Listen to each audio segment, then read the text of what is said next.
నమస్తే, నేను మీ సతీష్. అమరావతి అంశంలో జగన్ వైఖరి పైన ప్రధాని మోడీ సీరియస్గా ఉన్నారా? బీజేపీని ఇరుకున పెడదాం అనుకుని వైసీపీ అనాలోచితంగా చేసినటువంటి ఒక చర్య ఈ రోజున ఆ పార్టీనే భూస్థాపితం చేయబోతా ఉందా అంటే, నిన్న జరిగినటువంటి ఒక్క రెండు పరిణామాలు చూస్తే మాత్రం అవునన్న సమాధానమే వినిపిస్తుంది. మరి ఏమిటి ఆ రెండు పరిణామాలు అనంటే, ముఖ్యంగా నిన్న ఆంధ్రప్రదేశ్ చరిత్రకి సంబంధించి ఒక చారిత్రక దినం. ఎందుకు అంటే, దాదాపు పుష్కర కాలమైంది రాష్ట్ర విభజన జరిగి కొత్త రాష్ట్రం ఏర్పాటై. అయితే ఇప్పటి వరకు కూడా ఆంధ్రప్రదేశ్కి అంటే ఆ రాష్ట్రానికి రాజధాని ఏది అని అంటే, ఇదిగో ఇది ఫలానా రాజధాని లేదా ఇదే మా రాజధానిగా ఉండబోతోంది అని చెప్పుకునేటువంటి పరిస్థితులు లేకుండా పోయినాయి. దానికి కొందరు పాలకులు చేసినటువంటి తప్పిదాలు కూడా కారణం. అదేమిటి అంటే, 2014లో రాష్ట్ర విభజన జరిగిన తర్వాత మరి అప్పుడు కొత్తగా వచ్చినటువంటి ప్రభుత్వం మరి ఎక్కడ రాజధానిని ఏర్పాటు చేయాలి అన్న దానిపైన కసరత్తు చేశారు. ఆనాటి తెలుగుదేశం ప్రభుత్వం అమరావతి అయితే గనక ఇది రాష్ట్రానికి నడిబొడ్డున ఉంది. అటు ఉత్తరాంధ్ర శ్రీకాకుళం జిల్లా ఇచ్ఛాపురం నియోజకవర్గం నుంచి మొదలు పెట్టుకుని ఇటు అనంతపురం జిల్లా హిందూపురం వరకు కూడా రాయలసీమలో ఎటు ప్రాంతానికి అంటే ఏ ప్రాంతం వారికి చూసినా కూడా సమదూరంలో రాష్ట్రానికి నడిబొడ్డున ఉంది. అంతేకాకుండా దీనికి రోడ్ కనెక్టివిటీ కావచ్చు, రైల్ కనెక్టివిటీ కావచ్చు, అలాగే నీటి వసతి కావచ్చు, ఏ రకమైనటువంటి ఇబ్బందులు లేకుండగా అమరావతి అనేటువంటిది దేవతలు పాలించినటువంటి రాజధాని కాబట్టి దీన్నే ఒక రాజధానిగా ఒక విశ్వనగరంగా నిర్మించాలి అనేటువంటి ఆలోచనతో ఆ రోజున అసెంబ్లీలో అమరావతి రాజధాని అని చెప్పి దానిపైన ఒక బిల్లు పెట్టారు. దాన్ని చర్చకు తీసుకొచ్చారు. ఆ రోజున ప్రతిపక్ష నేతగా ఉన్నటువంటి జగన్మోహన్ రెడ్డి కూడా దాన్ని అంగీకరించారు. దానికి మద్దతు తెలిపారు అమరావతి రాజధానిగా ఉండడానికి. కానీ జగన్మోహన్ రెడ్డి అధికారంలోకి వచ్చిన తర్వాత మాట తప్పి మడమ తిప్పి ఏ రకంగా 3 రాజధానుల పేరుతోటి 3 ముక్క ఆడుతూ వచ్చారో అందరికీ తెలిసింది. ఇక మళ్ళీ ఆ తర్వాత ఇప్పుడు కూటమి ప్రభుత్వం వచ్చింది. ఈ రకంగా మొత్తం 12 ఏళ్ళు గడిచింది. 2014 నుంచి 2019 వరకు తెలుగుదేశం ప్రభుత్వం. ఆ రోజున వాళ్ళు అమరావతి అని అంటే ఒప్పుకున్నారు జగన్మోహన్ రెడ్డి. 2019 నుంచి 2024 ఇంకొక 5 ఏళ్ళు అంటే మొత్తం 10 ఏళ్ళు జగన్మోహన్ రెడ్డి అధికారంలోకి వచ్చాక అమరావతి రాజధాని కాదు 3 రాజధానులు అన్నారు. అదే ఆ పాలకుడు చేసినటువంటి ఒక పాపం రాష్ట్రం పాలిట శాపంగా మారింది. ఇవాల్టికి ఒక రాజధాని ఏది అని అంటే చెప్పుకోలేని పరిస్థితి. కాబట్టి కూటమి ప్రభుత్వం మళ్ళీ అధికారంలోకి వచ్చిన తర్వాత ఇకపై ఇలాంటి సమస్య ఉండకూడదు, రాజధాని అనేటువంటి అంశంలో ఎలాంటి ఇబ్బందులు తలెత్తకూడదు అనేటువంటి ఒక ఆలోచనతోటి మరి దానికి ఒక శాశ్వత చట్టబద్ధత కల్పిస్తేనే ఇకపై ఎవరు మళ్ళీ అంటే ఏ ప్రభుత్వం మారినా కూడా రాజధానిని టచ్ చేయలేనటువంటి పరిస్థితులు కల్పించాలి అనే ఆలోచనతో దానికి శాశ్వత చట్టబద్ధత తేవాలి అనేటువంటి ఒక ఆలోచన చేశారు. దానిపైన అసెంబ్లీలో ఒక తీర్మానం చేసి కేంద్రానికి పంపించారు. కేంద్ర కేబినెట్ కూడా దానికి ఆమోదం తెలిపి నిన్న పార్లమెంట్లో ఆ బిల్లు అనేటువంటిది చర్చకు వచ్చింది. మరి లోక్సభలో మొత్తం 11 పార్టీలు ఈ బిల్లు పైన చర్చలో పాల్గొన్నాయి. ఇందులో ఒక్క వైఎస్ఆర్ కాంగ్రెస్ పార్టీ మినహా అన్ని రాజకీయ పార్టీలు, దేశంలో ఉన్నటువంటి అన్ని రాజకీయ పార్టీలు కూడా అంటే ఈ చర్చలో పాల్గొన్న 11 పార్టీల్లో ఒక్క వైఎస్ఆర్ కాంగ్రెస్ పార్టీ మినహా ఆఖరికి కాంగ్రెస్తో సహా అందరూ ఆంధ్రప్రదేశ్కి సంబంధించి ఏదైతే పునర్విభజన చట్ట సవరణ బిల్లు ఉందో అంటే అమరావతికి శాశ్వత చట్టబద్ధత కల్పించేటువంటి అంశం ఏదైతే ఉందో దానికి మద్దతు తెలిపారు. కానీ ఇక్కడ వైఎస్ఆర్ కాంగ్రెస్ పార్టీ అనుసరించినటువంటి విధానం, వాళ్ళ వైఖరి ఏమిటి అనేటువంటి స్పష్టం చేసింది. వాళ్ళది మళ్ళీ ఆ 2 కళ్ళ సిద్ధాంతమే. కేవలం ప్రాంతాల మధ్యన విద్వేషాలు రెచ్చగొట్టి తద్వారా రాజకీయ లబ్ధి పొందాలి అనేటువంటిదే తమ విధానం, తమ వైఖరి అని మళ్ళీ సుస్పష్టం చేశారు. జగన్మోహన్ రెడ్డి ఇప్పటికీ అర్థం చేసుకుంది ఏమిటి అంటే, 3 రాజధానులు అంటూ 3 ప్రాంతాల మధ్యన జగన్మోహన్ రెడ్డి పెట్టినటువంటి చిచ్చులో ఆయనే కాలిపోయాడు. అందుకే 151 స్థానాల నుంచి 11 స్థానాలకి పతనమైపోయాడు. కానీ ఇవాల్టికి కూడా అదే వైఖరిని అవలంబిస్తూ నిన్న జగన్మోహన్ రెడ్డి మరి పార్లమెంట్లో ఒకవైపున ఒక చారిత్రక ఘట్టానికి సంబంధించి అంత ఇంపార్టెంట్ చర్చ జరుగుతూ ఉంటే దీన్ని టాపిక్ డైవర్ట్ చేయాలి, ఎక్కడా కూడా పార్లమెంట్లో మరి అమరావతికి శాశ్వత చట్టబద్ధత కలుగుతోంది అనేటువంటి అంశం పైన ప్రజల్లో చర్చ జరగకూడదు అని చెప్పి జగన్మోహన్ రెడ్డి కావాలని ఒక ప్రెస్ మీట్ పెట్టాడు. ఆ ప్రెస్ మీట్లో కూడా ఆయన కొన్ని అంశాలు లేవనెత్తాడు. వీటితో పాటు ఆయన చేసినటువంటి ఒక కామెంట్ మాత్రం జగన్మోహన్ రెడ్డిని రాజకీయంగానే కాదు ఒక బఫూన్గా, ఒక మనిషిగా కూడా పనికిరాడు, జగన్మోహన్ రెడ్డి అంత చిల్లర వెధవ ఇంకొకడు ఉండడు అని చెప్పి ఆ పార్టీ నాయకులే మాట్లాడుకునేటువంటి స్థాయికి దిగజార్చినాయి. ఎందుకు అంటే నిజంగా చెప్పాలి అంటే ఒక ముఖ్యమంత్రిగా పనిచేసినటువంటి వ్యక్తి, ఒక జర్నలిస్ట్గా నేను చెప్తున్నటువంటి ఈ మాట ఏమిటి అంటే, ఒక స్టోరీ బోర్డ్లో ఉండేటువంటి వ్యక్తి. స్టోరీ బోర్డ్ అంటే ఏమిటి అంటే, మనం వార్తలు చూస్తూ ఉంటాం కదా, పేపర్లో కానీ లేదంటే న్యూస్ ఛానల్స్లో కానీ వార్తలు చూస్తూ ఉంటాం. అందులో కొన్ని స్టోరీ బోర్డ్ న్యూస్ అని ఉంటాయి. అవి ఏమిటి అంటే చాలా ప్రాముఖ్యమైనటువంటివి. అలా ప్రాముఖ్యమైనటువంటి వార్తల్నే స్టోరీ బోర్డులో వేస్తూ ఉంటారు. చాలా దాంట్లో ముఖ్యమంత్రి లేదంటే మంత్రులు, ప్రధానమంత్రి, రాష్ట్రపతి లేదా కేంద్ర మంత్రులు, అలాగే మాజీ ముఖ్యమంత్రులు, ఇలాంటి వాళ్ళు అంటే కొంత కీ లీడర్స్ ఎవరైతే ఉంటారో అలాంటి కీ లీడర్స్కి సంబంధించి కొంత ఏవైతే వాల్యూ ఉన్నటువంటి అంశాలపైనే, అంటే ఏవైతే ప్రాముఖ్యత కలిగినటువంటి అంశాలు ఉంటాయో వాటినే ఈ స్టోరీ బోర్డ్ అనేటువంటి దాంట్లోకి తీసుకుంటారు. అలాంటి స్టోరీ బోర్డులో నిలబడేటువంటి ఒక వ్యక్తి, అంటే ఆ స్థాయిలో ఉన్నటువంటి వ్యక్తి నిన్న జగన్మోహన్ రెడ్డి చేసినటువంటి వ్యాఖ్యలు మాత్రం, ఇంత చిల్లర ఆలోచనలు చేస్తాడా జగన్మోహన్ రెడ్డి? జగన్మోహన్ రెడ్డి స్థాయి ఇంత చిన్నదా? ఇలాంటి వాడిన ఆంధ్రప్రదేశ్ ప్రజలుగా మనం ముఖ్యమంత్రిని చేసుకుంది. ఇతని కంటే 10th ఫెయిల్ అయిన వాళ్ళు ఇంకా బాగా ఆలోచనలు చేస్తారేమో కదా. అసలు జగన్మోహన్ రెడ్డి ఎలా ముఖ్యమంత్రి అయ్యాడురా బాబు అని చెప్పి తల బాదుకుంటున్నటువంటి పరిస్థితులు. ఇంతలా ఎందుకు చెప్తా ఉన్నాను అంటే, నిన్న జగన్మోహన్ రెడ్డి మాట్లాడినటువంటి ఆ మాటలు ఏమిటి, జగన్మోహన్ రెడ్డిని ఈ రోజున పొలిటికల్గానే ఒక బఫూన్గా నిలబెట్టినటువంటి అంశం ఏమిటి అనేటువంటిది కూడా నేను మీకు చెప్తాను. కానీ ముందుగా జగన్మోహన్ రెడ్డి మాట్లాడినటువంటి మాటలు విందాం. ఆయన చాలా మేధావిని అనుకుని, తనకి తాను మేధావిని అనుకుని జగన్మోహన్ రెడ్డి చాలా వ్యాఖ్యలు చేస్తూ ఉంటాడు. నిన్న అదే క్రమంలో అమరావతి పైన పార్లమెంట్లో ఒకవైపున అమరావతికి చట్టబద్ధత కల్పించేటువంటి ఆ బిల్లు పైన చర్చ జరుగుతూ ఉంటే ప్రెస్ మీట్లో జగన్మోహన్ రెడ్డి కూటమి ప్రభుత్వానికి కొన్ని ప్రశ్నలు సంధించారు. ఆ ప్రశ్నలు ఏంటి, దాన్ని పట్టుకుని వైసీపీ వాళ్ళు కూడా దీన్నే ప్రచారం చేస్తూ ఉన్నారు. ఆ అంశాలు ఒక్కసారి చూద్దాం. వైఎస్ఆర్సీపీ ఈ ప్రాంతానికే కాదు, రాష్ట్రంలో ఏ ప్రాంతానికి ఎప్పుడు వ్యతిరేకం కాదు అనే విషయం విశాఖపట్నంలో ఆల్రెడీ అక్కడే ఉన్న ఇన్ఫ్రాస్ట్రక్చర్ కు కాస్త మెరుగులు దిద్ది అదనంగా కొన్ని భవనాలు కడితే చాలు ఒక గ్రోత్ ఇంజిన్ లా మారుతుంది కదా. అమరావతికి అంటే వైఎస్ఆర్ కాంగ్రెస్ పార్టీ అమరావతికే కాదు ఏ ప్రాంతానికి వ్యతిరేకం కాదు అని చెప్పారు కదా. ఇదే మాట చెప్పినటువంటి ఇదే వైఎస్ఆర్ కాంగ్రెస్ పార్టీ ఎంపీలు నిన్న పార్లమెంట్లో ఏం చేశారు, మేము ఏ ప్రాంతానికి వ్యతిరేకం కాదు, అమరావతికే కాదు ఏ ప్రాంతానికి వ్యతిరేకం కాదు అని చెప్తూనే నిన్న ఏదైతే బిల్లు పైన పార్లమెంట్లో చర్చ జరుగుతూ ఉంటే ఆ బిల్లుని మేము వ్యతిరేకిస్తున్నాం అని చెప్పి ప్రకటించి ఆన్ రికార్డ్ ఆ బిల్లుని మేము వ్యతిరేకిస్తున్నాం, అంటే అమరావతి రాజధానిగా ఉండడాన్ని మేము వ్యతిరేకిస్తున్నాం అని చెప్పి బాయ్కాట్ చేసి వెళ్ళిపోయారు. ఇది రెండు కళ్ళ సిద్ధాంతం కాదా? ఇంకో పక్కన జగన్మోహన్ రెడ్డి మాట్లాడుతూ ఉన్నాడు, విశాఖపట్నం మా ప్లాన్ ఏలో భాగం, దాంట్లో ఆల్రెడీ ఇన్ఫ్రాస్ట్రక్చర్ అంతా కూడా డెవలప్ అయ్యింది, అక్కడ ఇంకొంత మెరుగులు దిద్దితే కొన్ని మౌలిక వసతులు కల్పిస్తే చాలు అది రాజధానిగా అయిపోతుంది కదా, ఇప్పుడు మళ్ళీ కొత్త రాజధాని ఎందుకు అని చెప్పేసి మాట్లాడుతూ ఉన్నారు. మరి 5 ఏళ్ళు ముఖ్యమంత్రిగా ఉన్నప్పుడు 3 రాజధానులు అని చెప్పారు కదా. విశాఖపట్నంలో మీరు కట్టించుకున్న, మీరు నివాసం ఉండడానికి, మీ సతీమణి గారి కళ్ళల్లో ఆనందం చూడడానికి, ఆవిడ కోరిక నెరవేర్చడానికి మీరు కట్టుకున్న ఋషికొండ ప్యాలెస్ తప్ప 5 ఏళ్ల పాటు ముఖ్యమంత్రిగా ఉండి మీరు కట్టిన ఒక్క భవనమైనా ఉందా?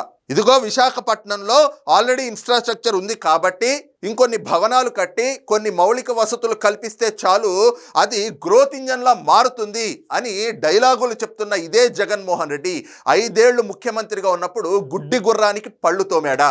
ఆ విశాఖపట్నంలో ఈయన చేసిన ఒక్క భవన నిర్మాణం చూపించండి. అమరావతిని 5 ఏళ్ల పాటు పాడుపెట్టాడు. ఇక్కడ జగన్మోహన్ రెడ్డి ఇంకొన్ని అడుగుతా ఉన్నాడు, అది కూడా చెప్దాం. 7 ఏళ్ళు మీరే ముఖ్యమంత్రిగా ఉండి 1,00,000 ఎకరాల అమరావతిలో ఇంతవరకు కట్టింది ఎంత? ఇది జగన్మోహన్ రెడ్డి అడిగినటువంటి మాట. అందరూ నిన్నటి నుంచి వైఎస్ఆర్ కాంగ్రెస్ పార్టీకి సంబంధించిన ఆ పేటీఎం కూలీలు లేదంటే బిస్కెట్లకు ఆశపడి మొరిగే కొన్ని పిచ్చి కుక్కలు వాళ్ళు మాట్లాడుతున్నటువంటి మాట ఒకటే మాట. ఏమిటి అంటే 7 ఏళ్ళు మీరు ముఖ్యమంత్రిగా ఉన్నారు కదా, 7 ఏళ్ళు అంటే 2014 నుంచి 2019 వరకు, 2024 నుంచి ఇవాల్టి వరకు మీరే ముఖ్యమంత్రిగా ఉన్నారు కదా, మరి అమరావతిలో మీరు చేసిన నిర్మాణాలు ఏమిటి అని చెప్పి అడుగుతా ఉన్నారు. ఎస్, వాటికి కొన్ని సమాధానాలు ఇక్కడ చెప్పాలి. అలాగే ఎందుకు అమరావతి ఇవాల్టి వరకు కూడా పూర్తి కాలేదు అవి కూడా చర్చించుకోవాలి. ఈ ఏదైతే 7 ఏళ్ల కాలం అని చెప్తా ఉన్నారో అందులో నిజంగా అమరావతి నిర్మాణాలు ప్రారంభమైంది ఎప్పటి నుంచి? అమరావతికి ప్రధాని నరేంద్ర మోడీ వచ్చి శంకుస్థాపన చేసింది ఎప్పుడు? 2017 ఆ ప్రాంతంలో, 17-18 ప్రాంతంలో. అంటే అప్పటి వరకు కూడా జరిగింది ఏమిటి? రాష్ట్ర విభజన జరిగి కొత్త రాష్ట్రం ఏర్పడి కొత్త ప్రభుత్వం అధికారంలోకి వచ్చింది జూన్ 2014. 2014లో అధికారంలోకి వచ్చిన తర్వాత మరి ఎక్కడ రాజధాని ఏర్పాటు చేస్తే బాగుంటుంది అని చెప్పి ప్రభుత్వం ఒక కమిటీని నియమించింది. అలాగే శివరామకృష్ణన్ కమిటీ కూడా దానిపైన మొత్తం వాళ్ళు అధ్యయనం చేసి మొత్తం రెండు పక్షాలు కూడా ఒక సమాలోచనకు వచ్చి అమరావతి ప్రాంతం అయితే రాజధానిగా బాగుంటుంది అని ఒక నిర్ణయానికి రావడానికి ఏడాదిన్నర కాలం పట్టింది. అంటే 2014 జూన్లో ప్రభుత్వం ఏర్పడితే 2015-2016 నాటికి అమరావతి అయితే గనక రాష్ట్రానికి నడిబొడ్డున ఉంటుంది. రెండు వైపులా చూస్తే అంటే ఇందాక చెప్పినట్టు అటు ఇచ్చాపురం నుంచి ఇటు హిందూపురం వరకు 2 ప్రాంతాలు అంటే మొత్తం అన్ని ప్రాంతాల వారికి కూడా నడిబొడ్డున సమదూరంలో అందరికీ అందుబాటులో ఉండేటువంటి ఒక ప్రజా రాజధానిగా రూపుదిద్దుకుంటుంది అని చెప్పి అమరావతి ప్రాంతాన్ని నిర్ణయించింది 2015-2016 నాటి. ఆ తర్వాత నిర్ణయించేస్తే సరిపోతుందా? భూ సమీకరణ చేయాలి. ఇప్పటికీ మనం చెప్పుకోవాలంటే దేశ చరిత్రలో ఒక చిన్నపాటి వివాదం కూడా లేకుండా 34,000 ఎకరాల భూ సమీకరణ కేవలం ఒక వ్యక్తిని చూసి ఆ ప్రాంత రైతులంతా కూడా మన రాష్ట్రం కోసం, మన రాజధాని కోసం కట్టుబట్టలతోటి రాష్ట్ర విభజన జరిగితే మనం వచ్చేయాల్సి వచ్చింది కదా, ఇలాంటి మన రాష్ట్రానికి ఒక మంచి రాజధాని ఉండాలి అనేటువంటి సదుద్దేశంతో వాళ్ళు ఎలాంటి లాభాపేక్ష లేకుండా నిస్వార్థంగా 29,000 మంది రైతులు 34,000 ఎకరాల భూమిని రాష్ట్ర రాజధాని కోసం ఇచ్చారు. ఈ ల్యాండ్ పూలింగ్ అంతా జరిగి శంకుస్థాపన జరిగి పనులు ప్రారంభమైంది 2018. అంటే అప్పటికి ఇంకా ఎలక్షన్ మూమెంట్ కూడా వచ్చేస్తూ ఉంది. అంటే 2018-2019 కేవలం 1.5-2 ఏళ్ల కాలం మాత్రమే అక్కడ ఆనాటి తెలుగుదేశం ప్రభుత్వం చేతిలో ఉంది. 2 ఏళ్లలో మరి ఏం చేశారు అని కూడా అడుగుతారు. 2 ఏళ్లలో మనం చూస్తే అసెంబ్లీని నిర్మించారు, అలాగే సెక్రటేరియట్ నిర్మించారు. అక్కడ చూస్తే ఎమ్మెల్యేలు అలాగే మినిస్టర్లకు సంబంధించినటువంటి క్వార్టర్స్ నిర్మాణాలు అవి ప్రారంభమై అప్పటికి 60%-70% పనులు పూర్తయినాయి. ఐఏఎస్లు ఐపీఎస్లు ఉండడానికి వాళ్ళ కోసం కూడా క్వార్టర్స్ నిర్మాణాలు ప్రారంభమై అవి 60-70% పూర్తిగా వచ్చినాయి. సీడాక్సిస్ రోడ్ కావచ్చు, లేదంటే ఈ రోజున వీళ్ళు చెప్పుకుంటున్నటువంటి ఏదైతే బైపాస్ రోడ్ అని చెప్తా ఉన్నారు ఆ పనులు ప్రారంభం కావచ్చు. ముఖ్యంగా చూస్తే హైకోర్టు కూడా ఆ రోజున తెలుగుదేశం ప్రభుత్వంలో 2014 నుంచి 2019 మధ్యనే అది కూడా నిర్మాణాలు పూర్తి చేసుకుంది.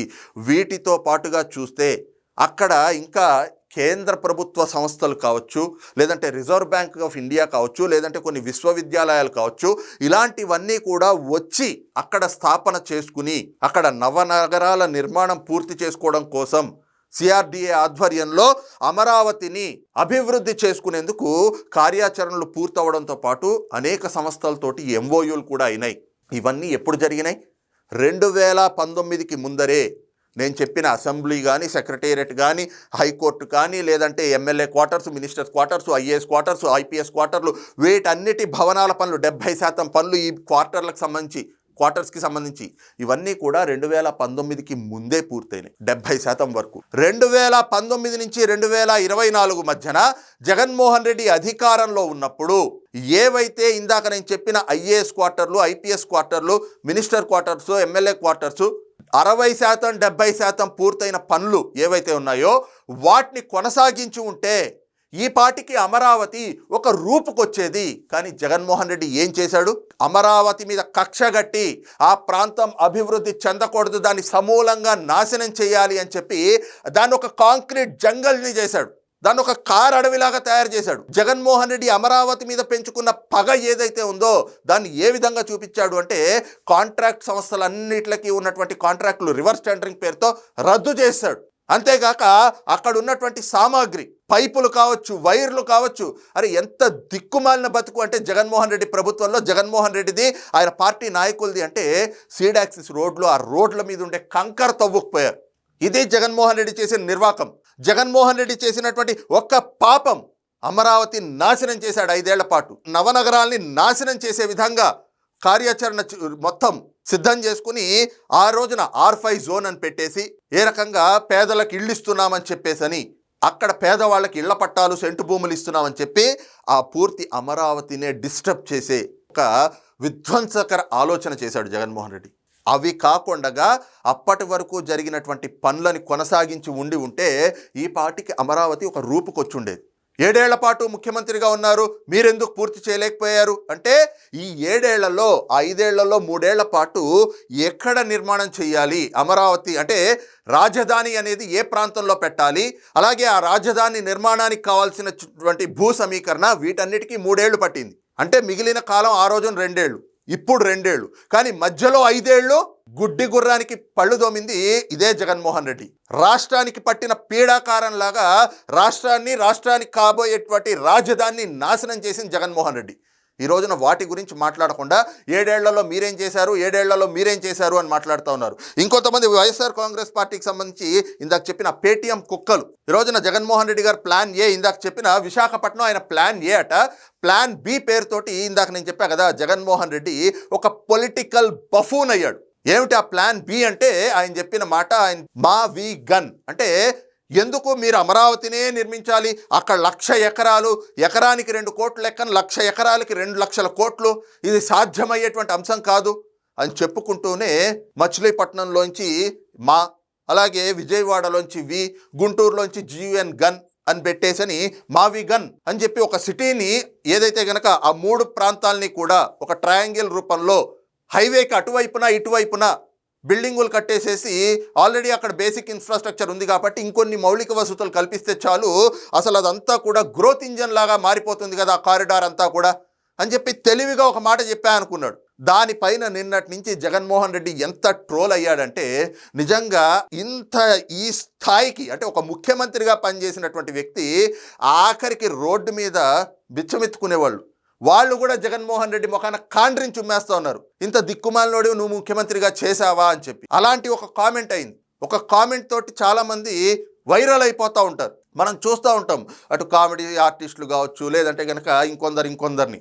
అలాగ జగన్మోహన్ రెడ్డి కూడా నిన్నొచ్చిన ఒకే ఒక్క స్టేట్మెంట్ తోటి తన జీవితంలో మళ్ళీ కోలుకోలేని స్థాయికి దిగజారిపోయాడు. ఇక రాజకీయంగా జగన్మోహన్ రెడ్డి ఒక పొలిటికల్ బఫూన్.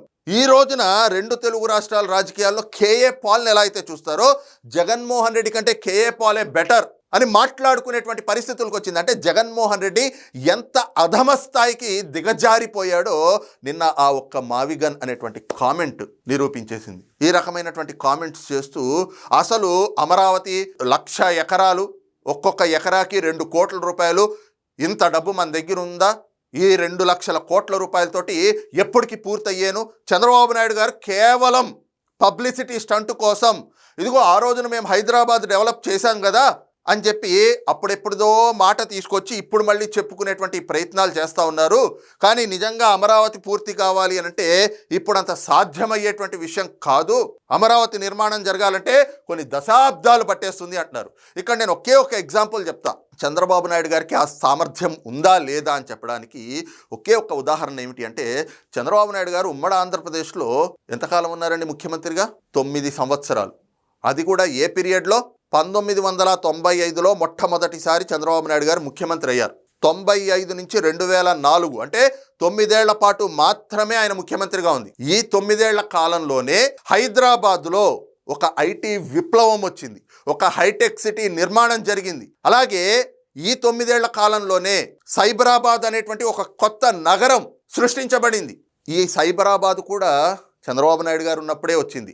హైటెక్ సిటీ కూడా చంద్రబాబు నాయుడు గారి బ్రెయిన్ చైల్డ్. అలాగే ఈ ఐటీ విప్లవం కూడా చంద్రబాబు నాయుడు గారు ఉన్నటువంటి కాలంలో ఆయన కృషి ఫలితంగానే వచ్చింది. ఇవంతా కూడా in the span of 9 years, 9 ఏళ్ల కాలంలోనే ఉన్నటువంటి అవకాశాలని అందిపుచ్చుకుని వాటి ద్వారా భావితరాలకు బంగారు భవిష్యత్తును ఎలా ఇవ్వచ్చు అని చంద్రబాబు నాయుడు గారు చేసి చూపించారు. ఆయన చేసి చూపించగలరు అని నమ్మారు కాబట్టే 2014లో రాష్ట్ర విభజన తర్వాత కొత్త రాష్ట్రానికి ఒక అనుభవజ్ఞుడైనటువంటి ముఖ్యమంత్రి ఉంటేనే రాష్ట్రం అభివృద్ధి చెందుతుంది అని ప్రజలు నమ్మి ఆ రోజున ఆయన ముఖ్యమంత్రిని చేశారు. 2019లో మీరు ఇచ్చినటువంటి మోసపు బూటకపు హామీలను నమ్మి మిమ్మల్ని అధికారంలోకి తీసుకొస్తే ప్రజలకు అర్థమైపోయింది. అందుకే 151 స్థానాలు ఇచ్చిన అదే ప్రజలు మీకు మళ్ళీ 11 స్థానాలకి పతనం చేశారు. చంద్రబాబు నాయుడు గారు ఎలా నిర్మాణం చేస్తారు, ఇవన్నీ కూడా కేవలం క్రెడిట్ల కోసం ఆయన చెప్పుకునే మాటలు, ప్రజల్ని వంచన చేయడానికి చెప్పే మాటలు అంటా ఉన్నారు. ఇందాక నేను చెప్పా కదా, ఒక సైబరాబాద్ నగరాన్నే సృష్టించారు చంద్రబాబు నాయుడు గారు 9 ఏళ్ళు ముఖ్యమంత్రిగా ఉన్నప్పుడు. 2 సార్లు వరుసగా ముఖ్యమంత్రిగా ఉన్నప్పుడే ఐటీ విప్లవం కావచ్చు, హైటెక్ సిటీ కావచ్చు, సైబరాబాద్ నగరం కావచ్చు, వాటి ఫలాలు ఏమిటి అంటే 2 దశాబ్దాలు తిరిగేటప్పటికీ ఫైనాన్షియల్ డిస్ట్రిక్ట్ అని చెప్పి, అలాగే ఈ రోజున హైదరాబాద్ సిటీ ఎంత ఎక్స్పాండ్ అవుతుంది అంటే ఒకప్పుడు అవుట్స్కట్స్గా చెప్పుకునేటువంటి అటు మేడ్చల్ కావచ్చు, ఇటు కోంపల్లి కావచ్చు, ఇటువైపు కోకాపేట్ కావచ్చు, ఇంకోవైపున రామోజీ ఫిలిం సిటీ వైపు కావచ్చు, సిటీ ఎక్కడి వరకు ఎక్స్పాండ్ అయింది అంటే ఇటువైపున పోచంపల్లి అలాగే రామోజీ ఫిలిం సిటీ వరకు సిటీ ఎక్స్పాండ్ అయిపోయింది. శంషాబాద్ దాటి వెళ్ళిపోయింది ఈ రోజున. ఇంకో వైపున చూస్తే కోంపల్లి మేడ్చల్ వరకు వెళ్ళారు. కోకాపేట్లో 100 కోట్ల రూపాయలు ఎకరం పలుకుతా ఉంది. వీటన్నిటికీ కూడా బీజం వేసింది ఆనాటి చంద్రబాబు నాయుడు గారి ఆలోచనలే. ఈ రోజున అదే చంద్రబాబు నాయుడు గారిని విమర్శిస్తూ దాని ద్వారా రాజకీయ లబ్ధి పొందాలి అని చెప్పేసి నీచమైనటువంటి మాటలు మాట్లాడుతూ ఉన్నారు. ఇవి ఇలా ఉంటే ఇంకో వైపున నిన్న పార్లమెంట్లో పాపం మిథున్ రెడ్డి గారు మరి వైఎస్ఆర్ కాంగ్రెస్ పార్టీ తరఫున ఆయన మాట్లాడారు. ఆయన ఏం మాట్లాడుతూ వచ్చారు చూడండి. లోక్సభలో ఏపీ హక్కుల గళం దేశవ్యాప్తంగా చర్చించబడుతున్న మిథున్ రెడ్డి ప్రసంగం అంట. ఎస్, దేశవ్యాప్తంగా చర్చించబడుతుందో లేదో తెలియదు కానీ ఆంధ్రప్రదేశ్లో వైఎస్ఆర్ కాంగ్రెస్ పార్టీ పతనం అయిపోయింది, భూస్థాపితం అయిపోయింది అనడానికి మాత్రం ఈ వ్యాఖ్యలే ఎస్ నిదర్శనం కనిపిస్తూ ఉన్నాయి. ఏమిటి అంటే అమరావతి డ్రామాను బట్టబయలు చేసిన మిథున్ రెడ్డి అట. అమరావతి అనేది డ్రామా ఇంకా వీళ్ళ దృష్టిలో. చంద్రబాబు రాజకీయ నాటకాలపై నిప్పులు చెరిగిన ఎంపీ మిథున్ రెడ్డి అని చెప్పి అలా సోషల్ మీడియాలో ప్రచారం చేసుకుంటున్నారు. ఇందులో ఏమిటి అంటే రాజధాని బిల్లు వల్ల ఆంధ్రప్రదేశ్ ప్రయోజనం శూన్యం. అవును, వీళ్ళు 3 రాజధానులు అన్నారు, 3 ముక్కలు అన్నారు, 3 ఇటుకలు పేర్చలేదు. వీళ్ళకి రాజధాని ఎందుకు? ఇక్కడ వీళ్ళు మాట్లాడుతున్న ఇంకో మాట చూడండి. భూములు ఇచ్చిన రైతులకు ప్రయోజనాల శూన్యం. భూములు ఇచ్చిన రైతుల గురించి మాట్లాడే అర్హత వైఎస్ఆర్ కాంగ్రెస్ పార్టీకి ఉందా అని చెప్పి అమరావతి ప్రాంత ప్రజలు, అక్కడ ఉన్నటువంటి భూములు ఇచ్చిన రైతులు అడుగుతా ఉన్నారు. ఎందుకు అంటే అధికారంలోకి రావడం కోసం అమరావతి రాజధానిగా ఉంటుంది, అమరావతికి మేము మద్దతు తెలుపుతున్నామని చెప్పినటువంటి ఇదే వైఎస్ఆర్ కాంగ్రెస్ పార్టీ నాయకులు జగన్మోహన్ రెడ్డి అధికారంలోకి వచ్చాక 5 ఏళ్ల పాటు 3 రాజధానులు అని చెప్పి 3 ముక్కలాట ఆడుతూ ఉంటే అమరావతి రైతులు ప్రశ్నించారని, వాళ్ళు శాంతియుతంగా పోరాటాల పేరుతోటి శిబిరాలు ఏర్పాటు చేసుకుంటే పోలీసులతోటి ఉక్కుపాదం మోపించారు. మహిళా రైతుల పొత్తు కడుపుల మీద బూటు కాళ్లతో తన్నిచ్చిన నీచ చరిత్ర జగన్మోహన్ రెడ్డిది. ఈ రోజున వాళ్ళు వచ్చి అమరావతి రైతుల గురించి మాట్లాడుతూ ఉంటే నిజంగా మీకు మాట్లాడే అర్హత ఉందా? కడుపుకు అన్నం తింటున్నారా, పెంట తింటున్నారా అని చెప్పి రాష్ట్ర వ్యాప్తంగా ఉన్నటువంటి రైతులు ప్రశ్నిస్తూ ఉన్నారు. రైతుల గురించి మాట్లాడే అర్హత కానీ ఆ స్థాయి కానీ వైఎస్ఆర్ కాంగ్రెస్ పార్టీకి లేదు అని చెప్పి చెప్తా ఉన్నారు. ఆంధ్రుల హక్కు ప్రత్యేక హోదా గాలికి. నిజంగా ఈ మాట మాట్లాడడానికి మిథున్ రెడ్డికి కూడా సిగ్గనిపించలేదా అని ఆంధ్రప్రదేశ్ ప్రజలు అడుగుతా ఉన్నారు. ఎందుకంటే అధికారంలోకి రావడానికి జగన్మోహన్ రెడ్డి ఎత్తుకున్న నినాదాల్లో ప్రత్యేక హోదా ఒకటి. కానీ అధికారంలోకి వచ్చిన తర్వాత జగన్మోహన్ రెడ్డి ఏం చెప్పాడు? కేంద్రంలో మన అవసరం లేకుండానే ఆ ప్రభుత్వం ఏర్పడింది కాబట్టి మనం ఇప్పుడు ప్రత్యేక హోదా అడగలేం అని చెప్పి చేతులెత్తేశాడు. 5 ఏళ్లలో ఒక్కసారైనా ప్రత్యేక హోదా గురించి జగన్మోహన్ రెడ్డి మాట్లాడా? కేంద్రాన్ని వెళ్ళి అడిగాడా? వాళ్ళని నిలదీశాడా? మాకు ప్రత్యేక హోదా ఇస్తామన్నారు, మాకు ఎందుకు ఇవ్వట్లేదు అని చెప్పి అడిగాడా? 5 ఏళ్ళు అధికారంలో ఉన్నప్పుడు తన మీద, తన ఈ తమ్ముడి మీద, అవినాష్ రెడ్డి మీద ఉన్న కేసులు మాఫీ చేయించుకోవడానికి, వాటిలో నుంచి బయటపడడానికి రాష్ట్రాన్ని తీసుకెళ్లి తాకట్టు పెట్టాడు. ఒక్కనాడు ప్రత్యేక హోదా గురించి అడగలేదు. అలాంటిది మళ్ళీ ఇప్పుడు అధికారం కోల్పోయారు కదా, ఇప్పుడు ప్రత్యేక హోదా గుర్తొచ్చింది. అలాగే వైజాగ్ స్టీల్ ప్లాంట్ అసలే చర్చ లేదు, రాజధాని నిర్మాణానికి నిధుల మాట లేదు. ఆంధ్రప్రదేశ్ మేధావులు సైతం మిథున్ రెడ్డి గారి మాటలను సమర్థిస్తున్నారు. ఎవరా మేధావులు? ఎక్కడుంటారు? లండన్ నుంచి మీరు తెచ్చుకున్న మందులు వేసుకుంటా ఉంటారా వాళ్ళు కూడా మీకులాగే? ఎవరై ఉంటారా మేధావులు అంటే నాకు తెలిసి వాళ్ళ పార్టీలో ఉన్న లేదంటే గనక వాళ్ళతోటి చీకటి సంబంధాలు కొనసాగిస్తున్న ఆ జడా శ్రావణ్ కుమార్, లేదంటే ఆ రిటైర్డ్ ఐఏఎస్ అధికారి విజయ్ కుమార్, ఇలాంటి వాళ్ళు, వీళ్ళే ఆ మేధావులు. ఇంకా చెప్పాలంటే కేఏ పాల్, ఇలాంటి వాళ్ళందరినీ కలుపుకొని వాళ్ళని మేధావులు అని చెప్పుకుంటూ ఉంటారు వీళ్ళు. అయితే ఈ మాటలు మాట్లాడుతూనే మోడీకి కోపం తెప్పించేటువంటి వ్యాఖ్యలు చేశాడు మిథున్ రెడ్డి. ఈ వ్యాఖ్యలే ప్రస్తుతం వైఎస్ఆర్ కాంగ్రెస్ పార్టీని పతనం చేయబోతా ఉందా అనేటువంటి కొన్ని చర్చలకు దారితీస్తూ ఉంది. నిన్న పార్లమెంట్లో మరి ఇందాక చూపించినటువంటి అంశాల పైన మాట్లాడుతూనే మిథున్ రెడ్డి మరి వైఎస్ఆర్ కాంగ్రెస్ పార్టీ వ్యూహం ఏమిటి అని చెప్పకనే చెప్పారా అంటే, ఈ రోజున నేరుగా తమకి నచ్చనటువంటి అంశాల్లో మరి కూటమి ప్రభుత్వం, ముఖ్యంగా కేంద్రంలో భారతీయ జనతా పార్టీ మరి ఆంధ్రప్రదేశ్లో తమకి నచ్చనటువంటి విధానాల్ని వాళ్ళు సమర్థిస్తున్నారు కాబట్టి బీజేపీని కూడా టార్గెట్ చేద్దాం అని చెప్పి ఆలోచనకు వచ్చినట్టున్నారు. అందులో భాగంగానే మరి జగన్మోహన్ రెడ్డి గారి మాట మిథున్ రెడ్డి నోట బయటపడింది. The BJP officially put a Rayalaseema statement, sir. They made a statement in Rayalaseema saying that Kurnool will be the second capital. Then after alliance, they went. It is officially on record, sir. It is on record. The BJP officially put a Rayalaseema statement, sir. They made a statement in Rayalaseema saying that Kurnool will be the second capital. Then after alliance, they went. It is officially on record, sir. It is on record.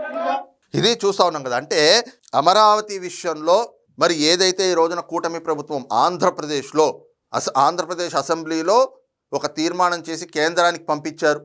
కేంద్రం అక్కడ మొత్తం ఇదంతా కూడా నానుస్తారులే, అక్కడ ఈ bill అంత త్వరగా pass అయిపోతుంది, దాని బిల్ అనేటువంటిది చర్చకు వస్తుంది, అది ఇంత త్వరితగతిన అమరావతికి చట్టబద్ధత వస్తుంది అని అనుకోలేదు. కానీ ఎప్పుడైతే చట్టబద్ధతకు సంబంధించి పునర్విభజన చట్టానికి సంబంధించినటువంటి బిల్లు పార్లమెంట్లో చర్చకు రాబోతోంది అనేటువంటి అంశం ప్రస్తావనలోకి వచ్చిందో వెంటనే జగన్మోహన్ రెడ్డి వ్యూహం మార్చాడు.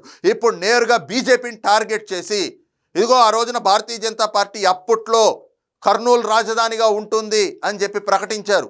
ఆ పేరుతోటి వాళ్ళు మళ్ళీ పొత్తులోకి వెళ్ళారు, ఆ తర్వాత మాట మార్చేశారు అని చెప్పి నేరుగా బీజేపీ పైనే విమర్శలు చేయడం మొదలుపెట్టారు పార్లమెంట్లో. అంటే మొత్తం దేశం ముందర భారతీయ జనతా పార్టీని ఒక దోషిగా, ఆంధ్రప్రదేశ్ విషయంలో భారతీయ జనతా పార్టీ గతంలో తప్పిదాలు చేసింది అనేటువంటి ఒక భావన వచ్చే విధంగా చిత్రీకరణ చేద్దాం అని చెప్పి వాళ్ళే సెల్ఫ్ గోల్ వేసుకున్నారు. ఇదే అంశం పైన నిన్న మోడీ, అమిత్ షా కూడా ఒకంత జగన్మోహన్ రెడ్డి వైఖరి పైన, మిథున్ రెడ్డి మాటల పైన కూడా సీరియస్ అయ్యారు. ఎందుకంటే 2014 నుంచి 19 మధ్యన అమరావతి రాజధానిగా మరి ఆనాటి ప్రభుత్వం నిర్ణయించినప్పుడు ప్రధాని నరేంద్ర మోడీ వచ్చి శంకుస్థాపన చేశారు. మరి ప్రధాని నరేంద్ర మోడీ చేతుల మీదుగా జరిగినటువంటి శంకుస్థాపన ఆ ప్రాంతాన్నే 5 ఏళ్ల పాటు జగన్మోహన్ రెడ్డి మొత్తం పాడుపెట్టాడు. ఆ రోజున అమరావతి రైతులకి మద్దతుగా భారతీయ జనతా పార్టీ రాష్ట్రంలో వాళ్ళు కూడా మద్దతు ఇచ్చారు, వాళ్ళ పోరాటాలకి మద్దతు ఇచ్చారు, వాళ్ళ ఉద్యమానికి వీళ్ళు కూడా మద్దతు ప్రకటించారు. ఒకే రాష్ట్రం ఒకే రాజధాని అనేటువంటి నినాదాన్ని భారతీయ జనతా పార్టీ కూడా సమర్థించింది, వాళ్ళు కూడా మద్దతు తెలిపారు. తద్వారా ఈ రోజున ఆంధ్రప్రదేశ్లో వైఎస్ఆర్ కాంగ్రెస్ పార్టీ కంటే భారతీయ జనతా పార్టీ పైనే ప్రజల్లో కూడా ఒకంత విశ్వాసం పెరుగుతూ వచ్చింది. ఈ రోజున మేము ఎక్కడైతే నమ్మకం కోల్పోయాము అనుకున్నామో అక్కడ ఆ నమ్మకాన్ని కూడగట్టుకుంటూ ఇలాగా ఒకంత మేము రాజకీయంగా పెరుగుతూ వస్తే మేమేదో ఆంధ్రప్రదేశ్కి అన్యాయం చేశాము అనే విధంగా జగన్మోహన్ రెడ్డి అలా చిత్రీకరించడం కాదు, వక్రీకరించేటువంటి ప్రయత్నాలు చేయడం, ఇవన్నీ కూడా తన మాటల్ని పార్లమెంట్ సాక్షిగా, ఎందుకంటే దేశం మొత్తం చూస్తుంది కదా, ఆ విధంగా మిథున్ రెడ్డి చేత జగన్మోహన్ రెడ్డి మాట్లాడించాడు అనేటువంటి అంశం నిన్న ప్రధాని నరేంద్ర మోడీకి అలాగే అమిత్ షాకి ఇద్దరికీ కూడా అర్థమైంది. జగన్మోహన్ రెడ్డి వైఖరి పట్ల, మిథున్ రెడ్డి వ్యాఖ్యల పట్ల నిన్న వాళ్ళు సీరియస్ అయ్యారు. ఈ పరిణామాలు వైఎస్ఆర్ కాంగ్రెస్ పార్టీ సమాధి కాబడడానికి ఒక కారణంగా కూడా పరిణమించబోతా ఉంది. దీనిపైనే వైఎస్ఆర్ కాంగ్రెస్ పార్టీలో కూడా కొన్ని చర్చలు జరుగుతూ ఉన్నాయి. ఒకవైపున మావిగన్ అంటూ పార్టీకున్న కాస్తో కూస్తో ఆ పరువు మర్యాద అనేటువంటిది కూడా జగన్మోహన్ రెడ్డి తీసుకెళ్లి సెప్టిక్ ట్యాంక్లో కలిపాడు. ఇంకో వైపున ఇవాళ కాకపోతే రేపు మళ్ళీ 2029 ఎన్నికల నాటికి బీజేపీతో పొత్తు పెట్టుకునేటువంటి ప్రయత్నాలు చేద్దాం అనే దిశగా వైఎస్ఆర్ కాంగ్రెస్ పార్టీ నాయకులు కొన్ని ఆలోచనలు చేస్తూ ఆ అంశంలో జగన్మోహన్ రెడ్డిని ఒప్పిద్దామని చూస్తూ ఉంటే నేరుగా ఈ రోజున బీజేపీనే టార్గెట్ చేయడం అంటే ఇప్పుడు మిథున్ రెడ్డి మాట్లాడినటువంటి మాటల వల్ల ఆయన పైన కేసులు ఉన్నాయి. ఆయన పైన ఉన్నటువంటి ఆ కేసుల్లో ఆయనకు వచ్చిన బెయిల్ రద్దవడమే కాక జగన్మోహన్ రెడ్డి బెయిల్ కూడా రద్దవుతుందా? అక్రమాస్తుల కేసుల్లో అవినాష్ రెడ్డి, వైఎస్ వివేకానంద రెడ్డి హత్య కేసులో ఆయన బెయిల్ కూడా రద్దవుతుందా? మరి మోడీ అమిత్ షాల ఆగ్రహం ఎటువైపు దారి తీయబోతా ఉంది? వాళ్ళ ఆగ్రహానికి ఈ రోజున వైఎస్ఆర్ కాంగ్రెస్ పార్టీ రాజకీయంగా సమాధి కాబోతా ఉందా అనేటువంటి భయాందోళనలు కూడా వైఎస్ఆర్ కాంగ్రెస్ పార్టీలో పెద్ద ఎత్తున వెలువెత్తున్నటువంటి పరిస్థితి. ఓవరాల్గా అమరావతి అంశంలో భారతీయ జనతా పార్టీని టార్గెట్ చేద్దాం, వాళ్ళని ప్రజల్లో పల్చన చేద్దాం అని కొన్ని కుట్రపూరితమైనటువంటి ఆలోచనలు చేస్తూ జగన్మోహన్ రెడ్డి తనకి తానే లేని కష్టాల్ని కొని తెచ్చుకున్నాడు. వైఎస్ఆర్ కాంగ్రెస్ పార్టీని సెల్ఫ్ గోల్ వేసుకునేటువంటి ఒక పరిస్థితుల్లోకి దిగజార్చాడు అన్నటువంటి అభిప్రాయాలు కూడా రాజకీయ పరిశీలకుల నుంచి వ్యక్తమవుతా ఉంది. మరి ఈ అంశం పైన మీ అభిప్రాయం ఏమిటనేటువంటిది కింద కామెంట్ సెక్షన్లో మెన్షన్ చేయండి. Thank you.